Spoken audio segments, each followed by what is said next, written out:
In a world with entirely too many shows about cars, this is another pointless automotive podcast.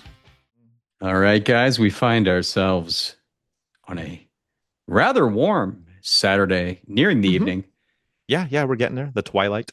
It is the Like the twilight hour, series. if you will. Oh, Are you just team what? I know one is Jacob. What's the other one? Edward? I Edward. believe Edward's the vampire. Jacob's the Yeah, you've got the goth skinwalker, one, and then you've got the hairy one. the skin Something like rider. that. Something. Although to be fair, I don't know. I feel like he was relatively hairless for a guy who turns into a werewolf. I've watched nothing of the films. Now I'm intrigued, though. You had me at hairless. Yeah. Anyway, And it is weird that those were NC-17, but you know. Oh boy. Anyway, Yeah, I just remember seeing some scenes, and it was just like comic. Like some of the scenes were like comically bad. Didn't they play baseball in one of the movies? Like I remember that being a scene, God. like it was like vampires playing baseball. My favorite meme though is like it's Edward and the chick, and then there's like someone Photoshop Blade in the background from the Blade movies, and I'm like, Yes. that's good. That's That'd be real good good. stuff. Yes. But yeah, before we even introduce who the fuck we are, what are you drinking tonight, man? Oh, I'm working with some heavy hitting materials tonight. I've got the San Pellegrino Chiao Peach, which is maybe the I most do believe effeminate that's how you say beverage. that. Yeah. It's I'm just going for it, man. Nice. It says made with real fruit juices. And I assume they mean this peach here. And nothing, there's no one's seed is in here. Jesus. What I are hope you so. what are you working with over there, So, sir? my favorite beer of all time, and let's see if we can get a focus here. Allagash Okay. White, one of my favorites. Classy. Yeah, Allagash Brewery from Portland, Maine, the old homestead, if you will. So I love it. Belgian Good wheat beer. drinkable. So good, so Mhm. tasty. Yeah. Now, There's worse things to be drinking.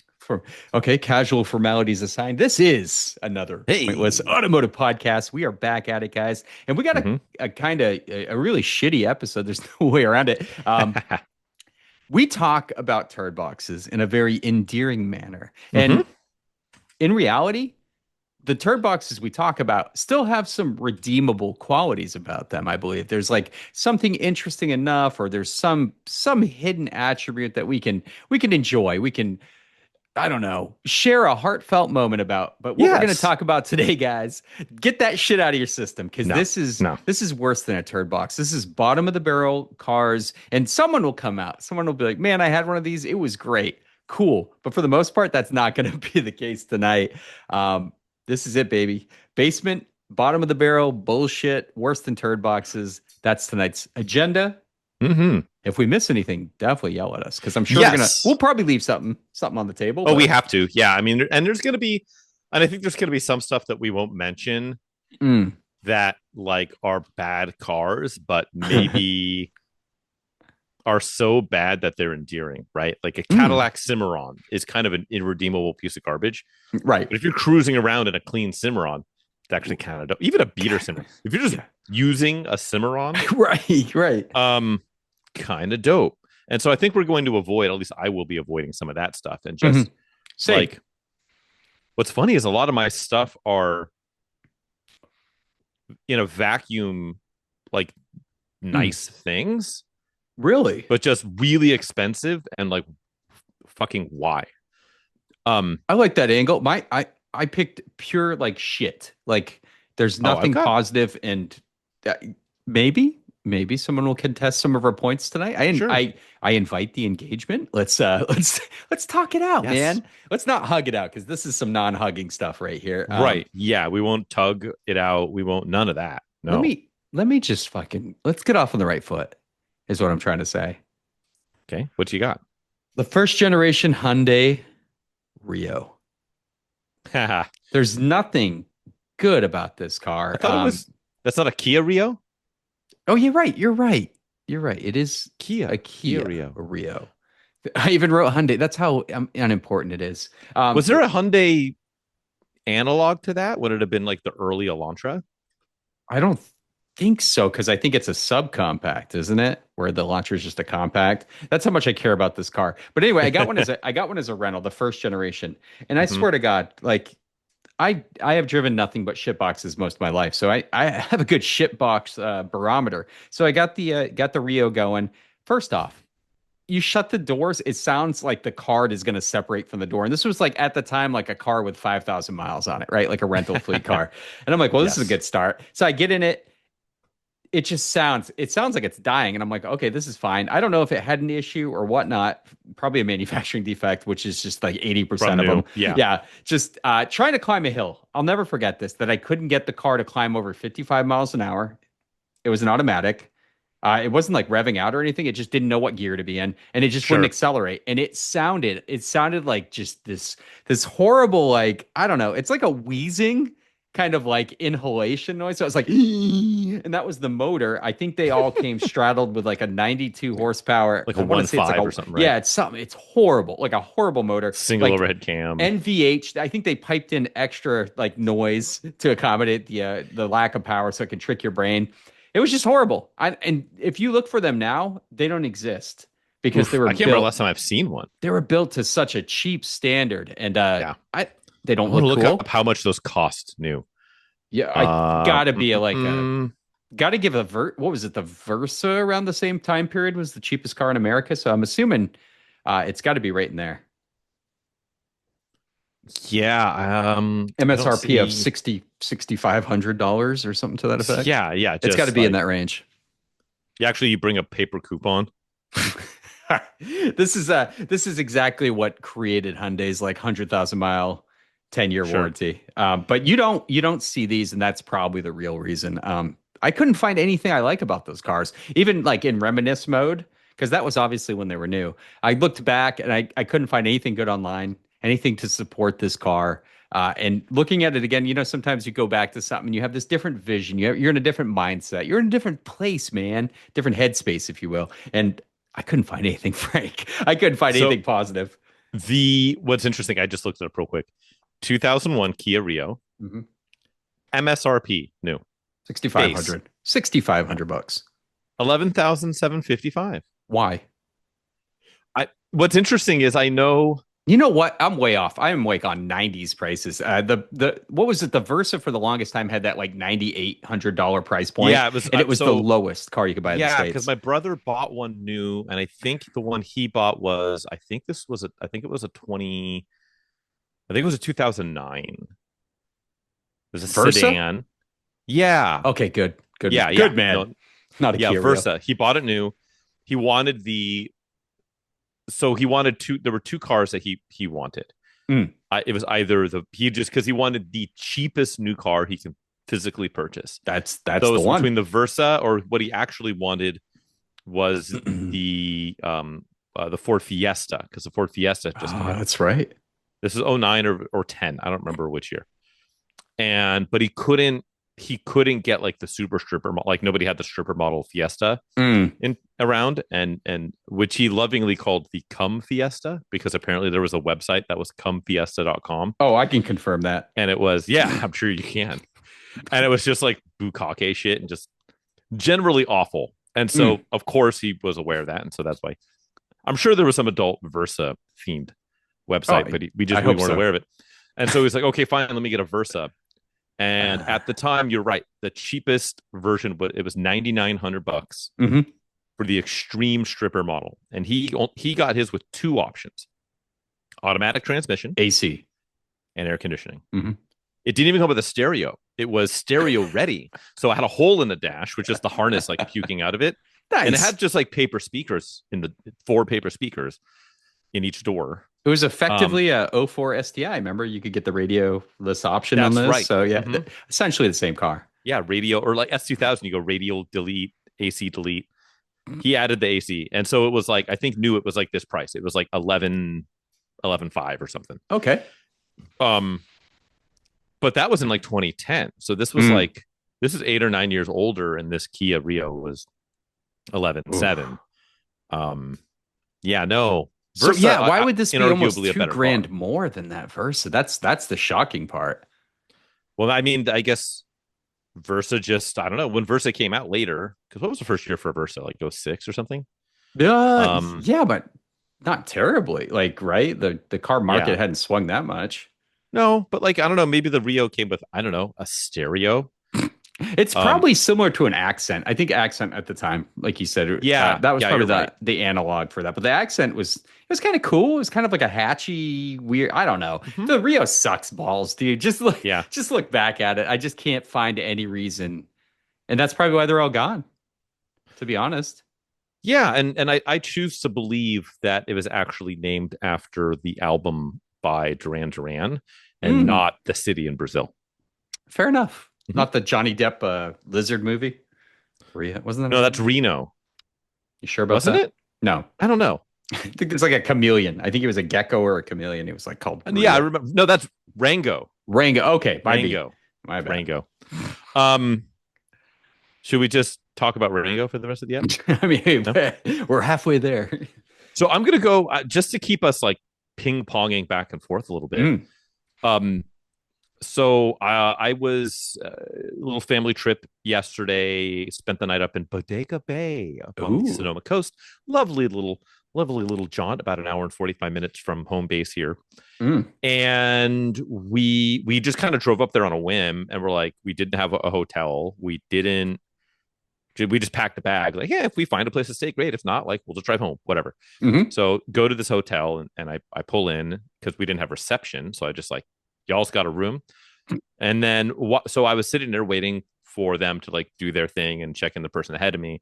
And I see pull in a new-ish, maybe a couple-year-old, like metallic gray with black kind of multi-sport spoke, say 20 spoke, sporty, bigger wheels, Mm. a Mercedes GLB 35 AMG, Interesting. which is basically it's a 2-liter turbo with a 48-volt mild hybrid, but it's the AMG, but it Right. isn't really an AMG car. They Yeah. just slap a badge on it and, Mhm. and remove a number off of it and make it ride like garbage because Sure. it has to be sporty, even though it's like a mid-size minus compact plus size SUV Right. that it's the absolute it like absolutely represents everything bad about these modern luxury car SUV scene, right? Because it's trying to be crossovers. absolutely everything at once. Yep. Hmm. Where it's sporty and it's got a turbo 4-cylinder in a freaking heavy SUV that's Right. a CUV, and it's like an inch lower and on rough riding sporty suspension, and it's got a mild hybrid. And you put in like sport mode and it will give you a temporary blast of 13 extra horsepower for all of this added complexity. Wow. And it's just over 300 horsepower in total. And it costs $61,000. Mm. And it has a third row, even though it's like RAV4 sized. And Yeah, like, the third row like backs up against the hatch, probably. it's just yeah. you Mhm. spend $61,000 for a worthless AMG badge, and for it to do like probably the nicest thing I can say about it is I bet you some of the touch points on the interior are nice. Mm. Otherwise, it does everything poorly. It doesn't look good. It's sort of embarrassing. It rides like garbage. It doesn't have the space that it should. Yep. I can't imagine it's going to be terribly reliable in the long run. I promise you, the moment it's going to lose 50% of its value in the first 18 months. Yeah. Yeah. It's just a bad thing. Mm. It's just objective. Like there's a 0% chance I will ever own one of those. And I mean 0% chance. You try to give them the benefit of the doubt, the buyer, right? Like maybe there was some crazy like incentivized deal going on where you got in there and they kicked like, I don't know, 20, 30K back to you. Because why do you buy that vehicle? Like out of near endless options out there, why do you settle on that? Like there's got to be something there. I think you think AMG means something different than what it is, right? Like you've bought the marketing. And so you go, well, I need a small SUV, but I want the sporty thing. Sure. This one, like I'm sure with the AMG package, you probably get some, it makes different spacey Jetson noises inside that like I like for some reason. And like you put it in sport and like the footwells by your feet turns red or something dumb, right? Like, and it's just somebody ate up the marketing. That's all that thing is. It's a marketing of all things to all men, and it's just bad at everything. How many of those did they push out, you think? How many of those actually I don't sold? know. I looked real quick, and gotta be small. They were, they're anywhere from 61,250 to 64,700, which isn't expensive. On a you got a Mercedes lot, that's probably pretty cheap. Tell you the truth. Yeah. You know. So maybe you're like, let me see what you got. And then it's funny. And then here's a we won't be taking the GT. We'll be going with the weird thing that doesn't sell. So it's 60. Here's one 10,000 miles real quick from a dealership, a 2023. So 2 years old. Okay. And they're asking 38.5. It sounds perfectly right. 18 months. Yep. It's already almost lost 45% of its value. Goddamn. Yeah, it's just not I don't know. If any of our listeners owns one, I would love to hear. Yeah, why? A genuine reason why you bought it, or if you know someone who has it, like, you know, if the answer is I don't know, I drove it and I like it, killer, that's great. Like, go for it. Don't let me drop a long curly turd in your punch bowl. But like, I don't. It's like the least compelling thing to go and buy. I would drive that over a first gen Kia Rio. I can say that safely. Not if I had to pay for one of these, I would much rather.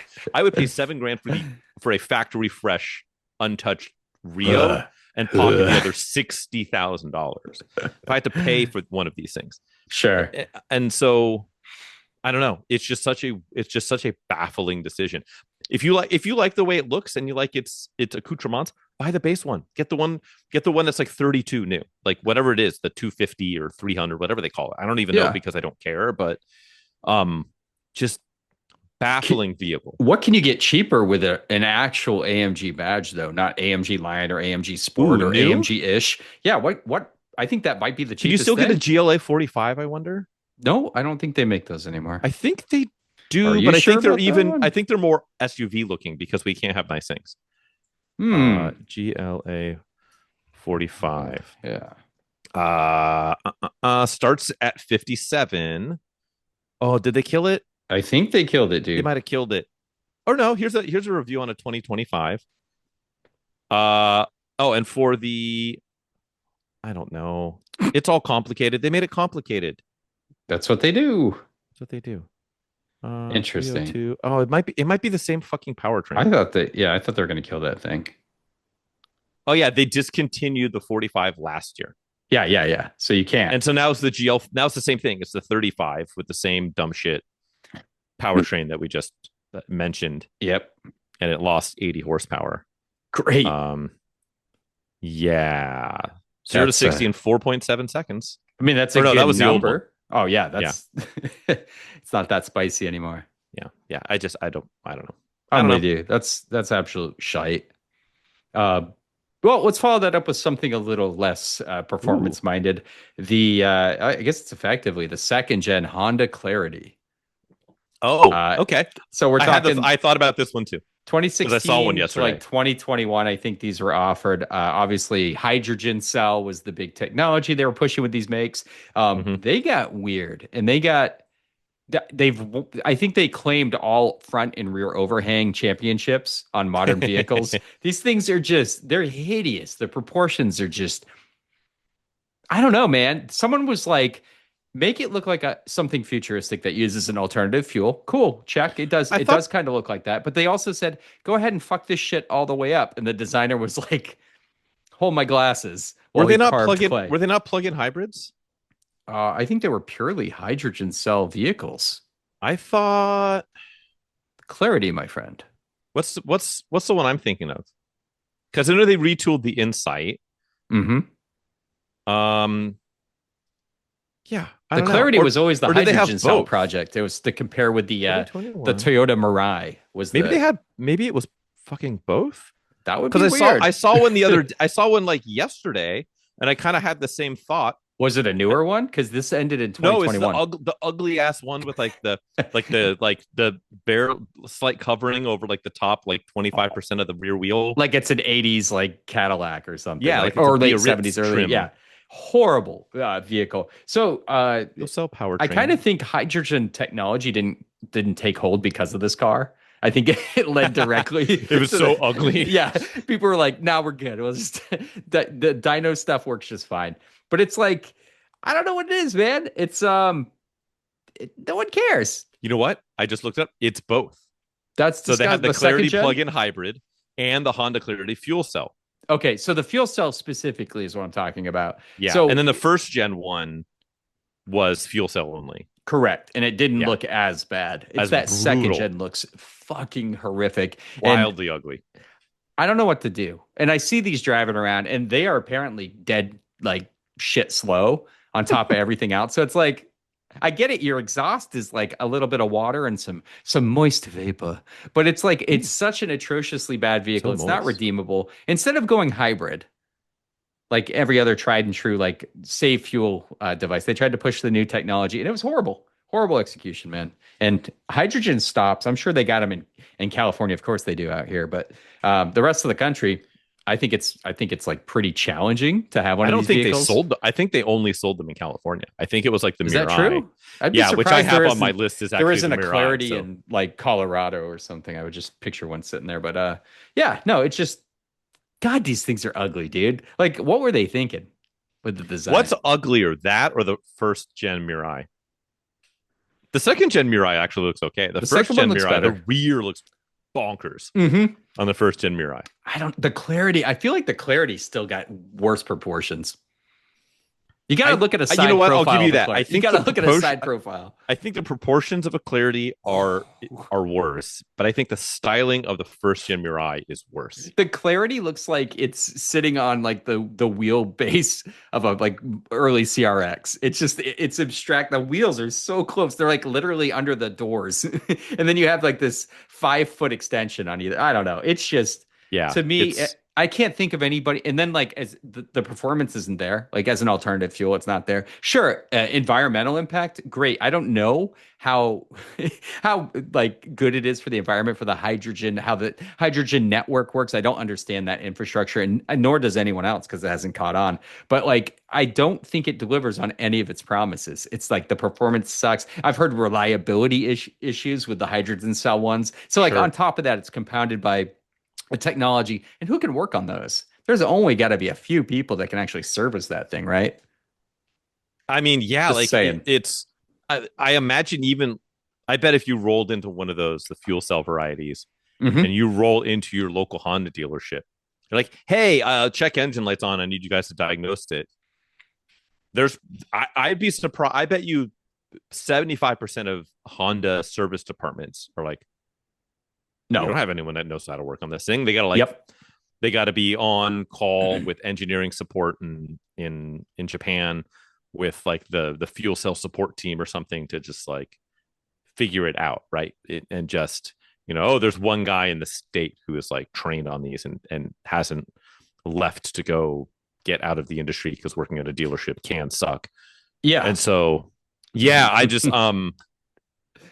yeah, and what's funny is, I actually I had the Mirai on my list because I looked for a second. I was just like, hey, the second gen Mirais, they're big, but they're kind of nice. They're not super ugly.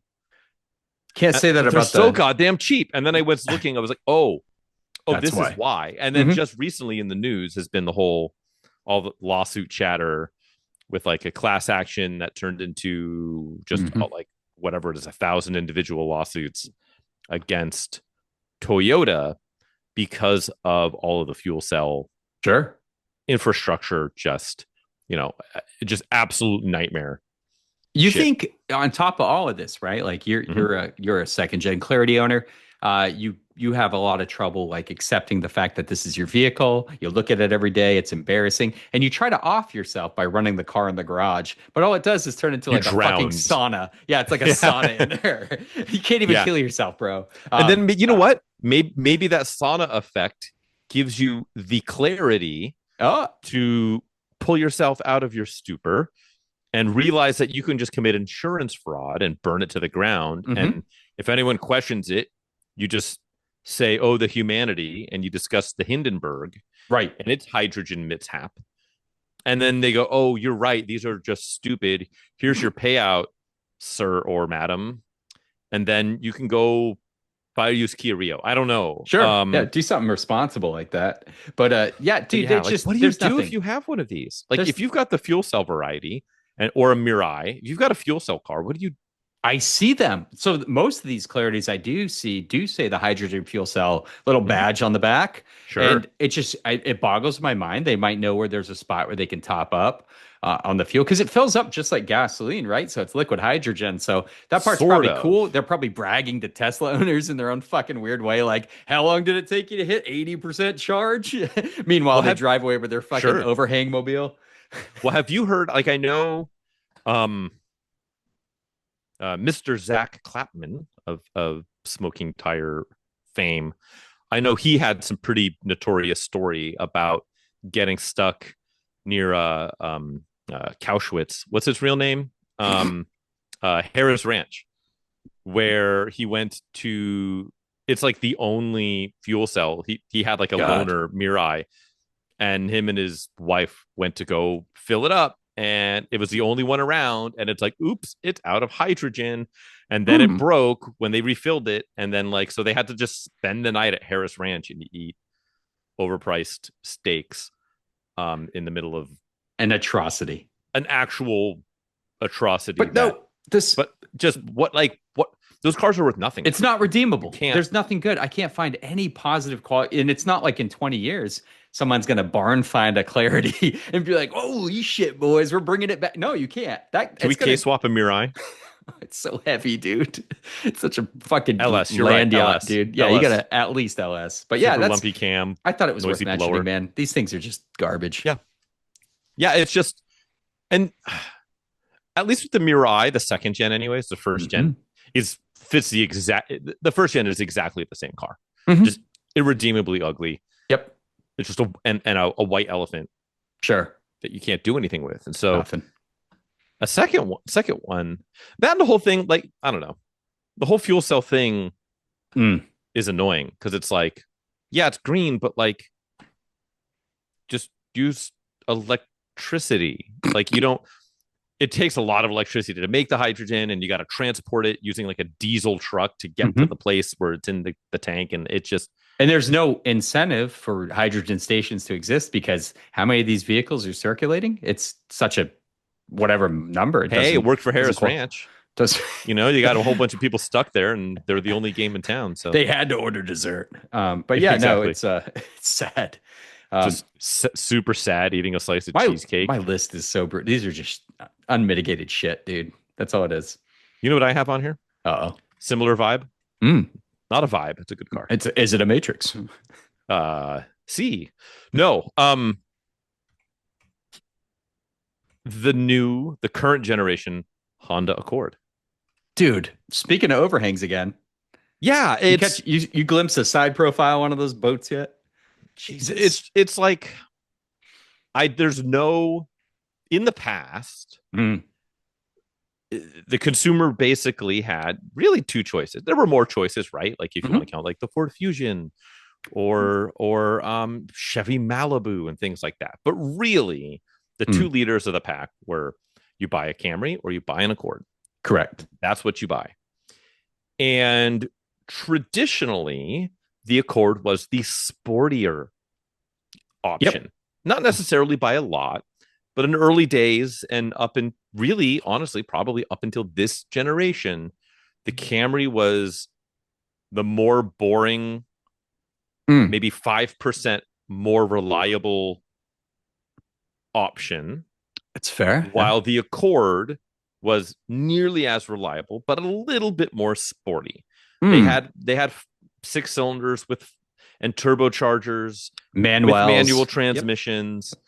And in the earlier days, they were a little bit more like, 80s and 90s playful era Honda. Yeah. In the 2000s, still that, but just bigger. Right. But that's with this current generation car, it's uglier. I would say it's less sporting than the current Camry, which is probably the only time that you can say that about an Accord. Fair Not enough. that car's mission statement is ever to be truly sporty, but they had some sport, 6-speed, coupes and J series motor powered. Yeah, absolutely. And I understand killing off the coupe. Fine. Yeah, they had the TRD Camry. That was the only time they probably really fought back. Well, that one, yeah, and that was just because it was so grounded to the ground. But like ultimately, like I don't know. There is now currently the Camry looks better. It's even in not sporty trims, it's a little sportier. Honda has had some fuel dilution and other issues that have impacted their reliability a little bit. Toyota has as well, but not on the Camry line. That's on trucks and things. Sure, yeah. They're just the Camry is such leaps and bounds a better product. Yeah. That why do you buy the Accord unless you're like a Honda employee? Right. I don't know. And it sucks to be like, the current Accord's an irredeemable piece of garbage. It's just not competitive. Right. And it's always a market segment leader or, in the running. So yeah, a couple of things. I mean, that's why the badge is so small, out of shame. So you don't identify it as a Honda. We've talked about that for a while. Yeah. But also go back one gen with the last generation Honda Accord. You could get a Honda Sport 2.0 because there were two. There was a Sport with the 1.5 and the 2.0. 2.0 was a detuned Type R motor. So you got like 255 horsepower, I think it was. You could get a 6-speed manual, and that car was properly quick. It looked good. Arguably, probably the better modern Accord design. I'd go down and say that all day, every day. And the interior was a good-looking car. Good-looking car, good power plant option, and a fucking manual. And now what do you have? You have this weird, like, they took like a Clarity playbook page and with proportions. If you look at one of the new Accords from the side, tons of overhang. I don't like the design at all, and the small Honda badge. We'll always keep talking about that, but it's just, you're right. It's like they nixed, and I think most of them I've seen are hybrid, which is fine. I get that there's cafe standards and whatnot for Honda to uphold because they're going to bring back an S2000 or Prelude or something cool. Well, right. Like, and that's fine if you want to go away from being the sporty offering. Right? Like a Camry. That's fine. But, and because the Camry is now hybrid only. You're right. But they do it better still. But they do it much better. And the Accord has the hybrid, and they sell a lot of them. I agree. I see more of those than the non-hybrid ones. And the non-hybrid ones are that 1.5 turbo with a CVT. Sure. Under 200 horsepower. And they have the reliability issues that those motors have. Which is shitty. Like that sucks. They don't have to make a sports car. Great. But at least make it a competent. Like not competent. Competent is the wrong term. I'm sure it's actually in a vacuum. 100% a competent machine. Sure. But like I feel like the Camry is such a better thing that like no question. Actually compared them, then you're like, oh, okay. Yep. So I don't know. Soapbox, I'm getting off it. What else do you have? I'm with you. It's probably not the crap of the crap, but like in its former self, living in that. Yeah, it's just disappointing. Big shadow. That's a huge shadow that's cast upon you, and you need to step out from it. They just didn't. They just got worse, man. Here's something for you. Oh boy, Chevy Cruze. Okay, the Chevy Cruze, and I'm going to say you don't want a diesel manual. So I will mention that. You're talking dirty now. So. Popping head gaskets, drop-in transmissions. These are things you got to be into. Aging plastic. These interiors were creaky from day one. These were just. I thought, to be fair, when they came out, I thought they looked pretty good. I thought the styling on those cars compared to the Cobalt and the Cavalier that came before it. No way. The Cobalt was way cooler looking. Especially when it had, you could get that with the regular, you could get those taillights with the coupe on a regular model, those cool Corvette knockoff ones. I like them. I thought the Cruze was a handsome car when it came out. I don't think it's aged terribly well, but okay, fine. It's not the worst looking car on my list, but as far as like, if you had to buy this thing new and live with it for like, I don't know, 5 years, you found out really quick how horrible Like 5 years. You're really only stretching 5, it. baby. This ain't a Yeah. Cavalier, Frank. We got to be realistic. Right. These things, what did it have? The plastic coolant lines that would just fucking snap, that had a lifespan of like literally, it wouldn't make it to 5 years with the original lines. No. There's nothing good. There's nothing good about this. And if you're dropping a new automatic transmission in, you're already like doubling the value of the car with that operation alone. In most cases, these things dropped immediately. I think they were throwaway cars. Like as soon as one of those things goes, you threw it Yeah. away, right? And the Yep. market's swamped. You want to go buy a modernish car, you can shell out $2,000 and get a really nice asterisk, really nice Chevy Cruze, right? Like a modern one. It's like a Dodge Dart, right? You can go buy a nice looking Dodge Dart, but there's a reason. And I think these things were designed. I think this is some of GM's poorest build quality ever, to tell you the truth. You're right. And I wonder, do you think there's like a vibrant Chevy Cruze owners group, like forum, where people are like, how to bulletproof your diesel, and like, you know, the frequently asked questions maintenance section is like 90 threads long because it's all like, oh yeah, here's this common issue and here's this common issue, and you know, if you get, you know, Dorman actually makes a water neck that's not plastic and Right. it's made out of like pot metal or something terrible, but it's better than the GM terrible, so Sure. you buy that. And like, I feel like every car has that group, but honestly, I do wonder about the Cruze though. That might be so irredeemable that like just there is none. They're and you don't even see that many. Like look around. How many early ones do you really see when they sold hundreds of thousands of these cars per year? Just think of that, dude. And just the other thing too, on that forum post, he's like, "Hey guys, I just picked up a Cruze. I'm gonna do a build series on how to bulletproof it, make it better as it should have been built by GM."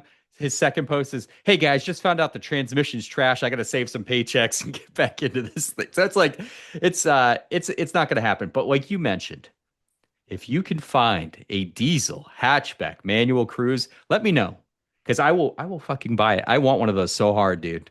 That's Hard. to me. And maybe we'll save it for another day. Yeah. What a cool daily. What a daily proposition that manual Chevy Cruze hatchback but imagine diesel like is. all the other shit that you like to keep Don't that care. thing alive. Don't care. I'll swap out blend door, window regulators every K-swap. 5 months. No, we're keeping that diesel. K-swap a regular Cruze sedan. Nope. I'm gonna Just roll have it coal. sleeper. Roll coal in my manual hatchback Chevy Cruze. I think that thing's so cool, and they're so weird that they're so pricey. But if someone's selling one out of the no zone and wants to sell it really cheap, holler at your boy. All right, there. But other than that, Chevy Cruze, you're cruising for Cruzes. Quite possibly one of the worst GM products of all time. Yeah, I'm not going to argue. Yeah, on that one, especially being modern as it is. Yeah, garbage. Speaking of garbage, couple. I want to break away from shitting on brand new shit for a moment to shit on just two. I'm gonna rally off two.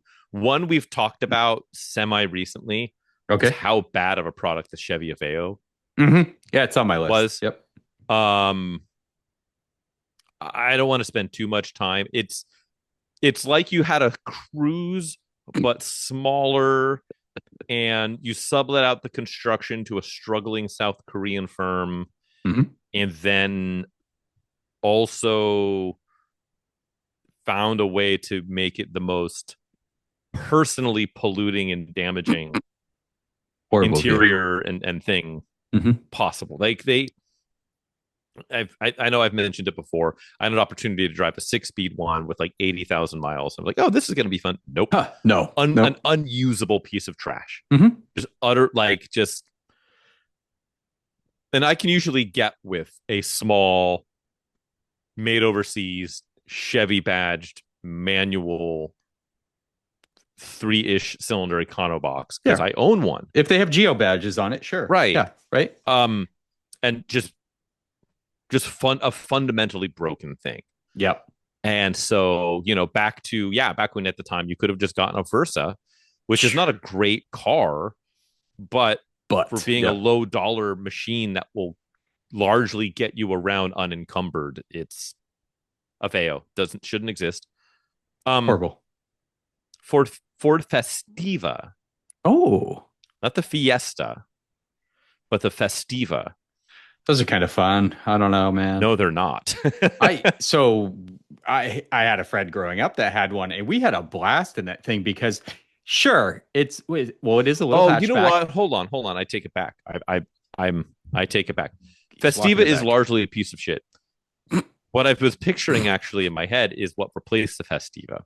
Oh, The one of the most inappropriately named cars for what it is, the Ford Aspire. correct. The Festiva was kind of cool. A super good fuel economy. I remember him more never bare putting fuel in bones it. even. Yeah, and like a cool little hatchback design. But Yeah, texture bumpers. Aspire gave you an Aspire, dude. That thing was built so poorly. Just really just a bad. When I was 15 and I was doing my driver's ed courses, I remember the first time I got behind the wheel, guy picked me up in a white automatic Ford Aspire. He had me drive him to the liquor store so he can go in and buy smokes and scratchers. Mm. And anytime we came to a stop, it was the middle of summer, anytime we came to a stop anywhere or we had to go up any sort of a hill, he had to turn the air conditioning off to keep the car from stalling or overheating. 20% power boost. Right. And this was like, 90, whatever that would have been, probably a 95 Aspire. Gross. And this was in 2000. Was it still carbureted? It was not carbureted. Well, I mean, he could have done that just to keep the thing on the road. Yeah. But like now we think about, that's just an old shitbox. At the time, this was like a 5-year-old car. Right. It was already having to turn the air conditioning off to keep it from stalling at intersections. It knew it was a shitbox, right? I think those things were dirt cheap too. They were just bad. I was ready to fucking fight you to the death over the Festiva. The Festiva's a little bit. It's redeemable. You could get my buddy's was a manual. I mean, he literally was getting in the 40 MPG category, and it was a cool hatch. And when we put, four high school kids in it, it fucking was a lowrider, so it's kind of cool. It definitely dragged, dragged body parts, but it was kind of neat. But not the Aspire. No, Aspire, nothing good about that. Doesn't even look cool. So like I put a vampire that only sucked ass. Aspire. We've all been there. So I just put a mention in there. I just put Daewoo whatevers because who the fuck cares? When's the last, and like, we say this all the time. I think if anyone abuses this phrase, when's the last time you seen one on the road? It's us, right? Because the kind of cars we talk about. But an honest to God Daewoo, I saw one, not like held together with fucking like zip ties and the old duct tape. I saw one driving the other day in decent shape. I haven't seen a clean one of those for like 15 years. This one I saw was a Laganza wagon. That's interesting. In like it was like a maroon Laganza wagon, and I just saw it driving by. I'm like, that's a Daewoo Laganza wagon. That is crazy. And you could never read the name. You had to know it from memory because that cursive was hideous on the badges. You're like, this is a Daewoo. Can you name them all? I can't remember. There were 3 or 4. Did we do this once? There was one time where I got probably. And we looked at. I've committed my brain to other things. Mostly huffing paint. Okay, I was gonna try and look them up, but I typed in Daewoo cars and I gave up already. I will say I can remember 3. So there's the aforementioned Laganza. Sure. There was the one that famously name dropped in, was it Pineapple? I think it was Pineapple Express. Was that the Lantis? What is it? No, whatever. That's a Mazda. That's a JD and Mazda product. No. There's an L. There's another one, isn't there? Yes. That's the Lanos. Yes. You just got killed by a Daewoo Lanos. Fucking horrible. And then can you remember the full size? Wasn't there a C, one with a C, or no? Am I wrong about that? I don't think there was a See You Next Tuesday. I don't think they had. They did have the full size one, the Nubria. Oh, that's the Daewoo Nubria. Dude. And I want to say there were 4, but I can only remember those 3. I don't remember if there was a 4th. I don't. Daewoo. Talk about cars that are valueless today. Like I don't think there's any of those. There's not like a special make, and I don't know. I do a 3-door. I do a 3-door Lanos. And they're just Laganza. They held that like 3 segmented corporate grille. Only 3 models, my friend. Oh, it was only 3. Yep. Okay. I wasn't sure. Horrible. They sold from like 01 to 03 or something like that. 02? 97 to 2002. Oh, wow. Okay. All right. A little longer than I was Longer than it should. It's like that dog that should have got put down like half a decade Yeah, before. except the It's dog was like 6. It's like, yeah, we should have put this dog down. Oh my God, how old is that poor thing? And it's suffering and incontinent. You're like, oh, it's 5 years old. Yes. Oh no. Did you not see his just Daewoo badge hanging on it? It's like just a collar shit- has a Daewoo symbol on it. Here, Nubria. Come here, Nubria. Yeah. Oh man, I want to get a dog and name it after a failed That's Korean horrible, dude. automaker. That's horrible. Yeah. And then he finds out one day. Yeah, this is my dog. This is my dog, Nubria. Yeah. Lanos. Okay. One quick shout out on my end. I don't know how much more you have on your list. That's it. I shot my last shot. The only other one, back to the new stuff. Almost every current production BMW. Ooh. The M2, fine, redeemable, right? It's fine. Great. I'm gonna give a pass to like the M3 because yes, they're ugly, but like by all accounts, they're actually faster than hell and they're actually pretty good. And you can get them in goofy colors, which I'm in support of. And maybe the Z4 because you can get one with a manual and they're fast. Okay, great. But just like the run of the mill stuff, like I saw a new 7 Series, and it just looked really bad, and especially like the XM and the iX, these huge hulking hybrid SUVs, right, that are impossibly unattractive and outrageously expensive, and are instantly worth nothing. Very similar to what I was talking about with the GLB, except like very similar. But like triple the cost. Yeah. Like that XM, I think they're like 160, 180, 190, Horrible. something like that. And just like soul suckingly unattractive. Dude, don't worry. They're going to 911 GT3 any moment and come screaming back. No, I thought you were going like, it's okay. They're going to 911 themselves right into some buildings. No, I mean, God. Never forget, dude. Yeah, can lithium batteries melt steel chassis? They should. They should. I mean, they are just. Ouch, dude. Ouch. You're taking a shot at like a whole badge there. I love it. Well, but again, because like kind of like with the Accord, look what you've massacred my boy, and BMW has been on a kind of a medium-paced slide for some time. This downward trend has been happening for quite some time. But and I see these cars driving. I see these iXs, the downward spiral, and these XMs, and they are just like in like matte black with black wheels. Is it just me or those XMs have like ugly. 350 series tires on them too? It's fucking wild, dude. Well, they have to because they weigh like 7,800 pounds, like 23-inch wheels. Yeah, and have like 700 horsepower. But like. Fair enough. Could not care less. Like it just reeks of just brutally bad decision making by the person who purchases it. People are buying. I don't. It's I don't. Fucking it hurts bonkers. my brain to think about that. I don't. So I hope, dear listener, I hope we've entertained you with these cars because if you can, like if you own one of these cars, you know what you should do if you can redeem anything that was on our list. Let us know in the comments below because a lot of these were just like the shit of the shit. Like I said, this is beyond crap box like fun. A lot of these couldn't even offer that. So let us know if you have any great counterpoints because I want to know. And we probably missed some gems, some nuggets of gems. Nuggies. I think we did some good stuff. But what do you say we get a little quizzical, my friend? Ooh boy, I believe you are quizzing all over like my neck and chin and whatnot, right? I've been edging for this moment, bro. Fantastic. Okay. Well, you fluff that thing back up. I will tell the people at home what we are doing. No, it is not pornography. We are playing our print ad quiz game. So the way this works is in today's rousing episode, Chadwick here has found a print advertisement from the 80s, the 90s, until the mid 2000s. He is then going to read the type copy from this ad. And while we are almost running out of vehicles made during this time frame, he is going to redact out the make and model from this ad. It will then be upon me to figure out what kind of car we are talking about, make, model, approximate age, And yeah, I get 3 guesses. I get 10 minutes from when he's done reading it. I can ask for hints if I need them, but I won't.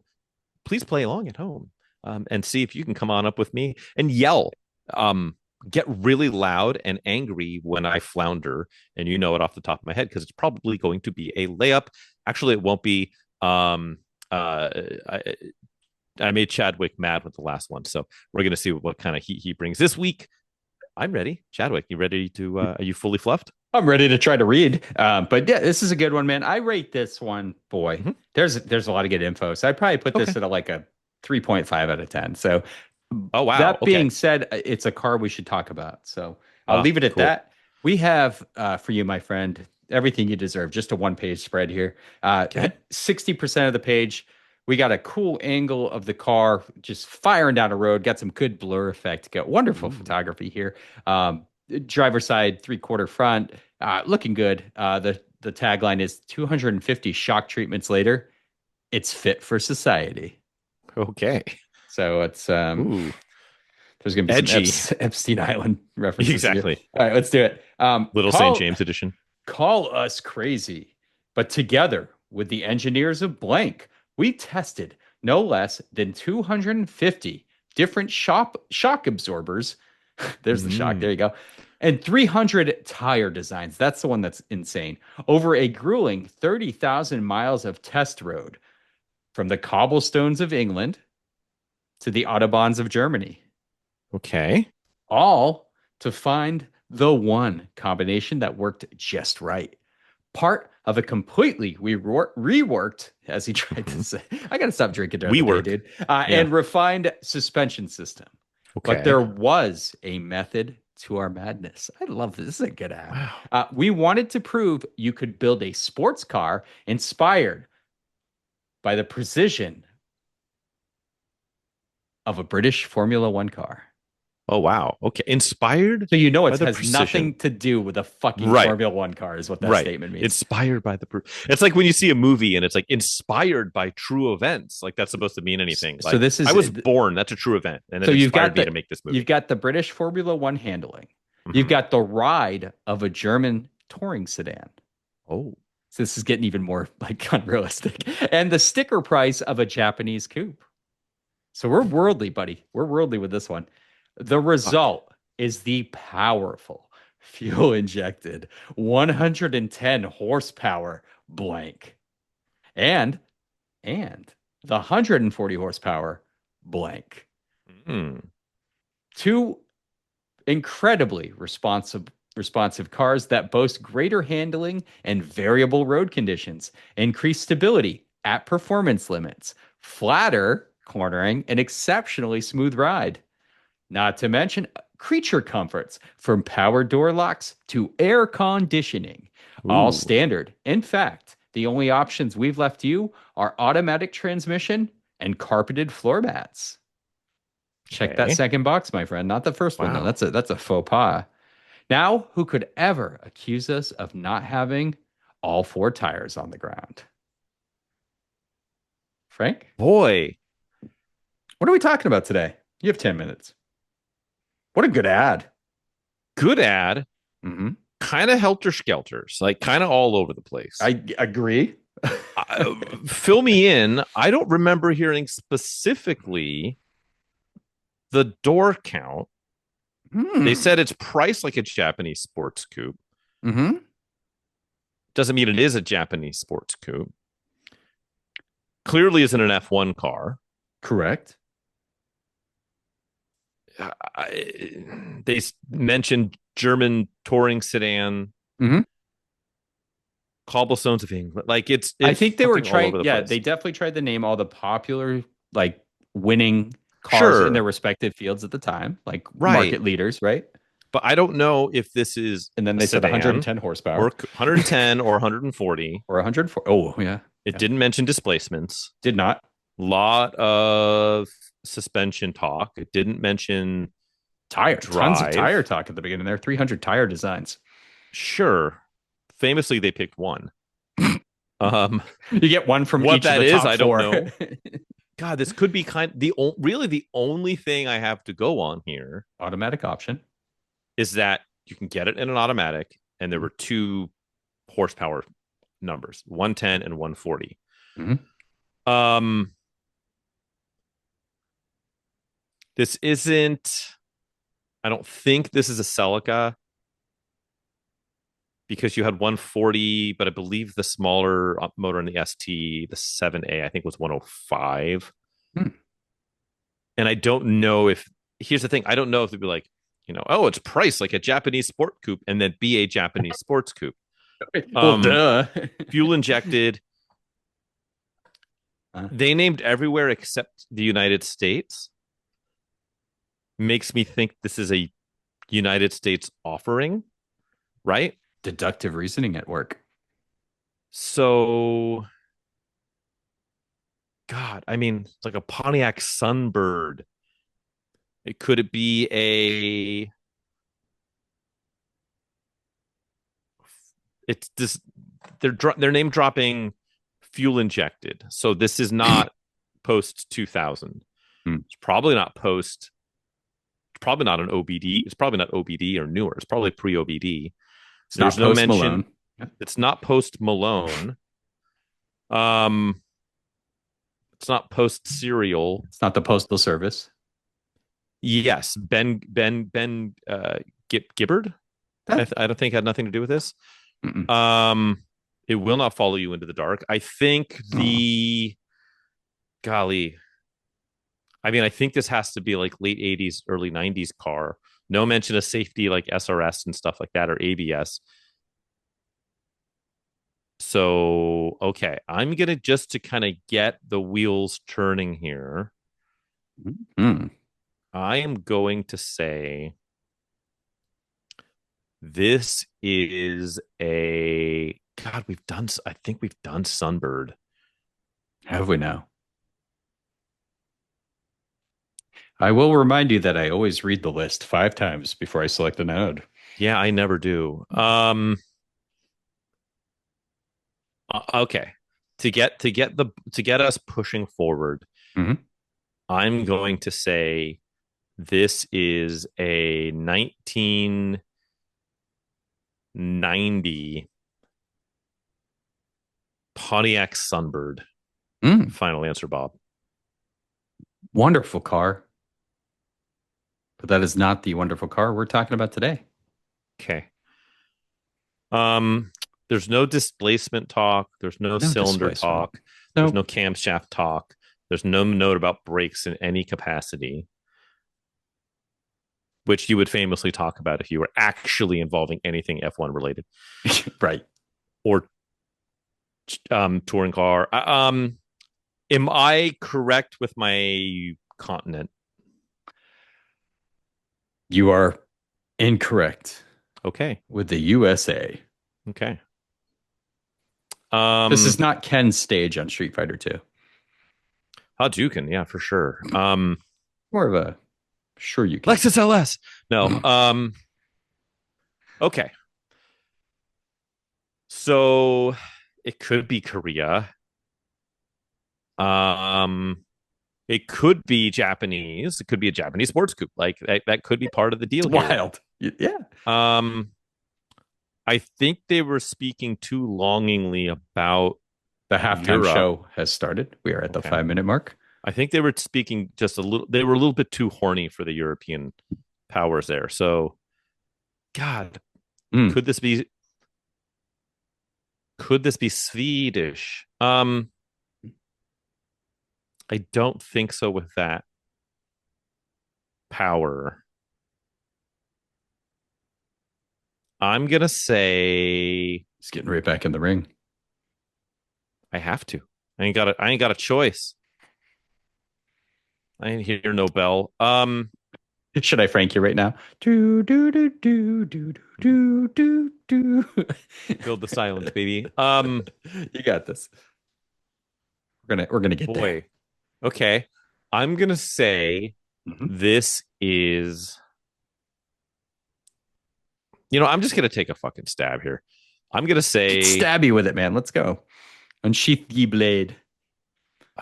I'm gonna say this is a 1989 Have we done this car? Fuck. I'm just gonna say it's an '89 Prelude. Hmm. 89 Honda Prelude. I'm gonna say it is a Japanese sports coupe. And I believe at the time there was, God, was it 89? Was there still a carbureted and injected, or am I thinking a little early? I think that was a little earlier. I think it was a little earlier, but I've said my piece. I'm just going with it. I'm going to say it's an 89 Honda Prelude. Final answer. Great car. I won't waste any time. That is not what we're talking about. Okay.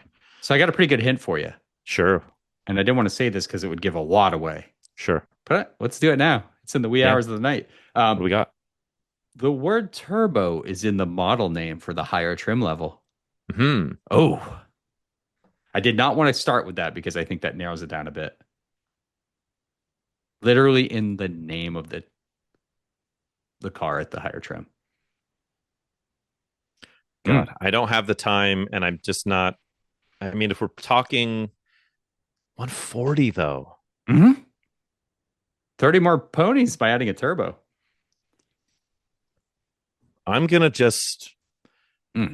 I feel like maybe we've done this car, but maybe we haven't. I'm gonna say this is a 1991 Subaru Legacy. Final answer, Bob. It is not the Subaru Legacy. Too early also, for Bilstein, huh? The cool Spec B. Because those early ones, they had the turbo, which was like good for 140, maybe 150. I don't remember. I think it was 1. And then the 2.2. Wait, 160. NA.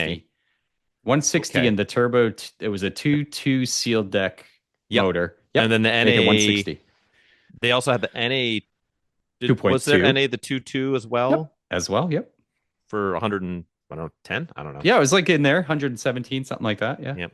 All right. What worldly machine do we have here? We are talking about, I don't know how good this is going to come through, but I'm flashing a car. Oh. It is the Isuzu We've not done the 2nd gen Impulse. This is the 1st gen, my friend. Oh, it is. Yes, it is. Yeah, so you're right. You're right. 89 Isuzu Impulse. So handling by Lotus. I could have sworn we've done that car. No, we haven't. No. And this is the reason why it's on here is because it does mention suspension. So you did pick up on that in the ad. Handling by Lotus. Also, yeah, so the badge picture is in the ad. I couldn't say that. But yeah, the top of the line was the Impulse Turbo with the 140 horsepower.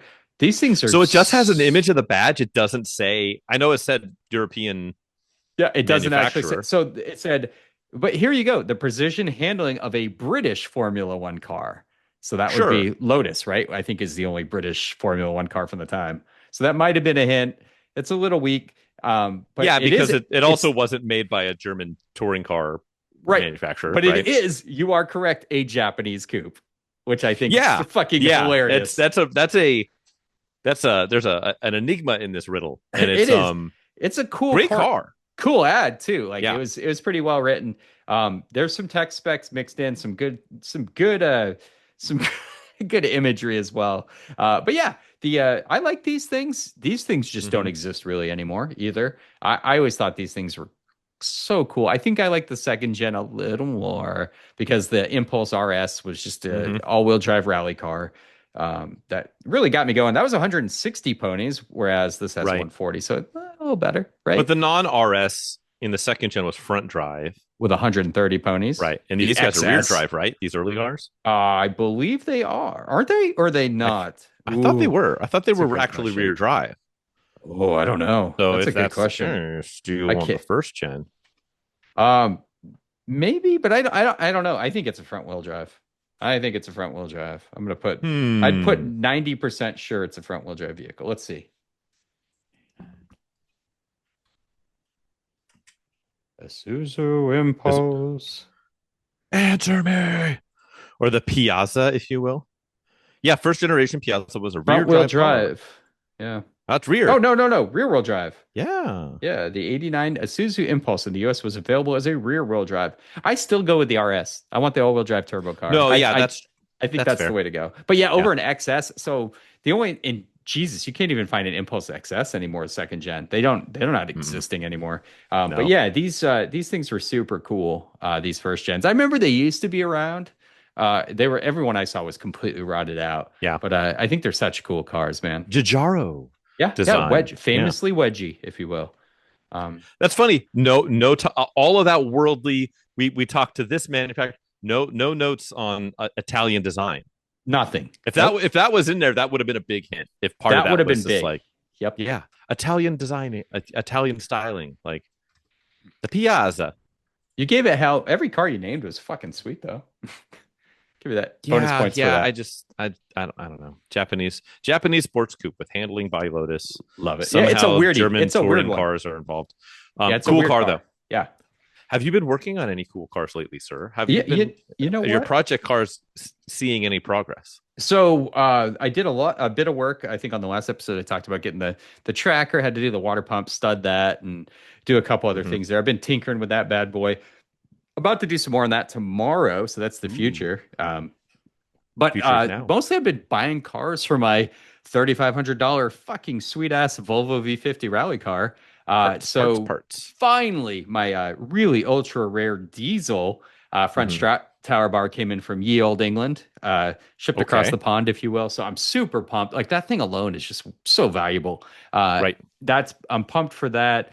I ended up, dude, I'm an idiot. So I look it up and I just assumed I had 17-inch wheels. I have the 16-inch wheels, which are like actually the very sought after ones, those 5-spoke kind of, it's called like, it's called like black chrome or something. It's kind of like that gunmetal from the factory. Gold. Yeah, it sounds like a fucking pornography actor name. They call me Black Chrome. Yeah, Black Chrome. Yeah. But anyway, I fully assumed they were 17. They ended up being 16. So I ordered tires for the 17s. And then I was like, dear tire rack, I have made a grievous error. I would like to. They make you like check a box that's it's rough. I confirm that these tires are the right ones. You're like, of course, yeah, I know what I'm doing. Fuck you. You can't, and I got so excited, but you can't cancel them when they're in transit about to be dropped off because they comes pretty quick. Sure. I don't know what it is. Yeah. I get tires like 2 days later from Tire Rack, and that's part of the reason I love them. But anyway, the lady was super nice, and she's like, I see here that you purchased way more tires than most people should, but we'll work out a deal. Just leave them up front, and we'll have a guy just pick them up, no extra charge. And I'm like, that is fucking killer, because the shipping on those, usually they stick you with $90-something worth of shipping to return and restocking fees and all that other fun stuff. And they swapped those out. So I ended up going with, so the ones I did buy originally were the Kumo X2 Sports, which are a good, it's like I think it's like a high 300 treadwear tire, really good reviews. And then when I went to 16s, there's not as much, right? Yeah. Available. So I went with what I went for the Mini Cooper is the Yokohama Advent Flevas. Oh, yes. Yeah, which is a real good tire. 300 tread wear. Yeah, very, very forgiving in the rain. And it's an all-wheel drive car, so it doesn't need traction as much as the Mini. It doesn't need traction. But period. But 300 tread wear is pretty aggressive, so it's a good tire. I'm super pumped. And come to find out, these tires, like over the 17s that look kind of similar, it's like saving like 3-4 pounds per corner, which is, rotational mass. Whatever, dude. Like I'm building I'm actually Lotus. Speaking of Lotus, I'm like, I'm going after this $2,000 Volvo. Like I'm a Lotus engineer. But I'm pumped, man. Like it's all those little things that work together. And I know we talked about it, but I'm like starting to get the mods that I want to put into this car to like refine it a little bit.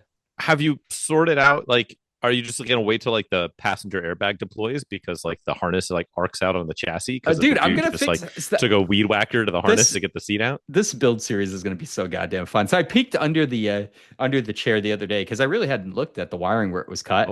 Every one of these connectors has every one of these lines has a connector he could have undone, but he cut them all at different lengths. So it wasn't even like one cut. It was like some crazy like Fent fueled like just slash-a-thon where and they were like there were plastic connectors cut in half. It's going to be fun. It's going to be a lot of soldering, and remember, airbag, seat sensor. Yeah, look out for those yellow wires, power man. seat.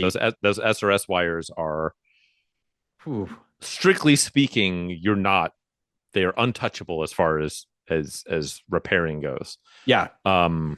So is there a way to do it properly? I'm sure there is, but like you can match. Well, he didn't cut off a section, so he just made one cut. He bound up the other wire, so the full length is there. I just need to make sure I do a really professional solder job, heat wrap, make sure everything's really good, and of course test it. The tricky part is he cut so close to the seat by deploying the airbag. Yeah, right. He cut. Well, you do all this obviously with no power going to the car, but he cut so close to the seat bottom that it's going to be physically. This seat weighs about 82 92 pounds. I have to like tilt the seat just right, and I have enough room to connect. So I'll be working at an awkward angle, inside, half inside the car, half hanging out. That part's gonna suck. Sick. There's no way around that not sucking. But for like a half price V50 T5 fucking all-wheel drive manual, which I couldn't even find at any price at most times.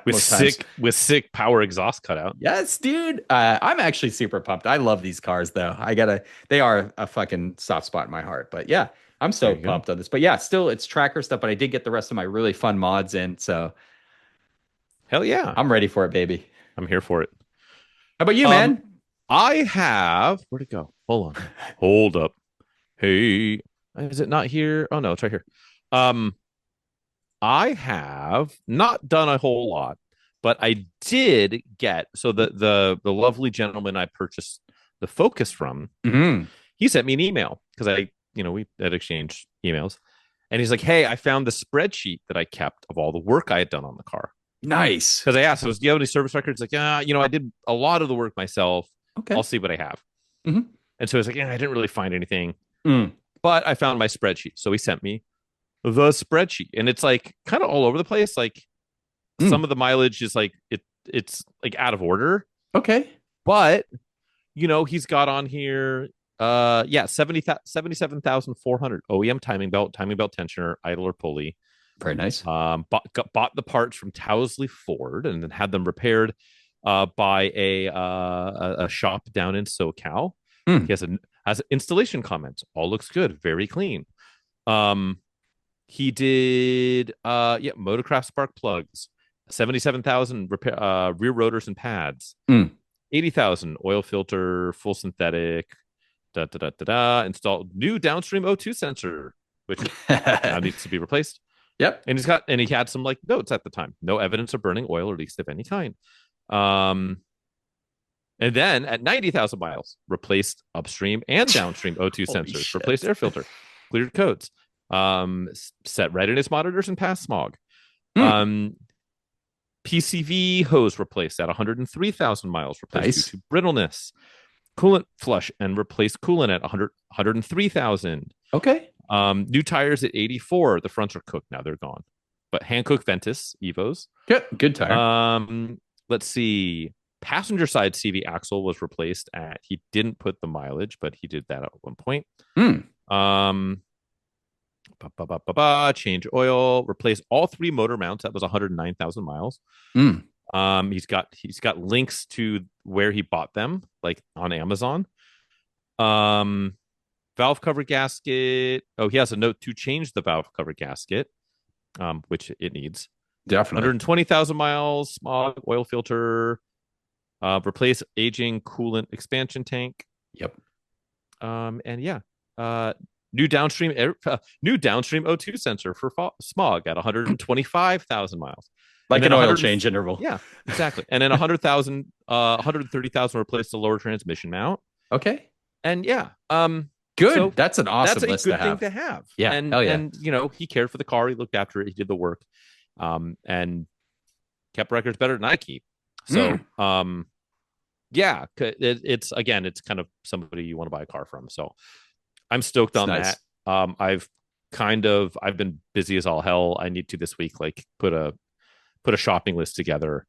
I've already got a Rock Auto cart with like a dozen items in it. I just need to make sure I'm Motorcraft this and that and get the good parts. 100%. And that's kind of it. So any parting thoughts or anything stuck in your craw before we leave the good people here today? No, man, I wish we had more time to work on vehicles. I'll take the hour where I can, sacrifice sleep, but yeah, man, I'm like so pumped to work on this Volt. It's not even rational how much I want to work on this car. I absolutely love it. But yeah, 2 cool cars, man. I can't believe we scored them for the prices we got. Absolute robberies.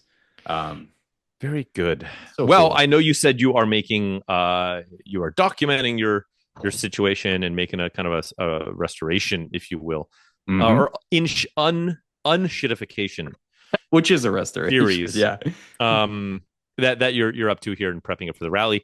Where can the good people see you do all this bullshittery? Yeah, please stop by the Auto Obscure Garage on YouTube. You will find Mm. such rescues, restorations, and reviews. Oh boy. Check it out. We're doing the tracker right now, so hopefully soon we'll get some under the hood maintenance in. These vehicles are so cool. Most of the DIY stuff online is on old ancient forums from the early 2000s on Hell these yeah. Geo trackers and Suzuki Sidekicks. So it's nice to be putting that shit out there on the tubes. How about you, Frank? Where are you putting your world Ooh. class, Uh, beautiful I don't know if it's photography? beautiful bean footage. That's all over the place. That's just the photographer's garage, mostly Instagram. But mostly just pay attention to us here. That's all that Do matters. that. That's At important too. APA podcast. And quick hat tip and shout out to the DWA homies. They're always in our corner. They mentioned us a little bit on the last pod and episode of theirs, and the bad life choices that we make. It's always good to have fellow car idiots in your corner. So Yeah, otherwise, yes, we'll do this again next week, shall we? we shall. I'll catch you then. And guys, Alrighty. we'll see you then. Take care. Love you.